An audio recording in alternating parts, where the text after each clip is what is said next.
we have to test things out of the ordinary, for businesses. As long as obviously it's not going to create any massive negative impact. There's a line between testing things, to create a positive impact, and testing things that might generate a negative impact if it don't work. So what's your thinking behind that when you go to a client and think, I have this idea for you, we can test it?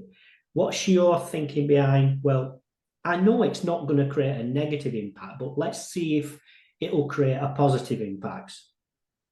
I mean, it's very rare that I test things on clients that I haven't tested on my own website.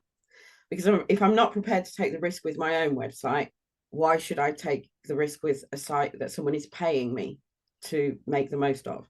And there are things that we all know are going to help SEO, and the usual basic things are all going to help SEO. Content clusters are going to help. Internal linking is going to help. But a classic one was recently, I had a lot of clients that came to me and said, we need author bylines. We've read on Twitter that author bylines are good for SEO. And I said the same thing to everyone. I said, they're not going to be a ranking factor, but they're good for trust. They're good for user experience. So yeah, let's do it. And then I did all that for lots of clients. And then I had the same clients that come back to me because they've now read on Twitter that John Muller's said, author bylines aren't a ranking factor. And we know that. We already knew that. I don't understand why there's such an uproar about it. We already knew that.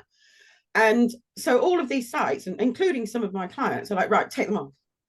And when you work for a bigger brand, I think you just go, you try and fight your corner because they are good for user experience and trust. And they do help Google follow links. So internal linking, they're really good for. But when you work for a bigger customer, sometimes you just go, okay, look, I'll just take them off. If that's what you want, we'll take them off. When you work for a smaller customer and you have a closer relationship, I think you can stand your ground a little bit more and you can say, no, we're not, I don't think we should take these off. And this is why. And I was lucky that my clients do trust me and I could get them to keep the things that I knew were good for their website, but weren't necessarily a ranking factor. But yeah, I see Twitter. I was on Twitter this morning. They're still fighting over that one. But you've got to love SEO Twitter.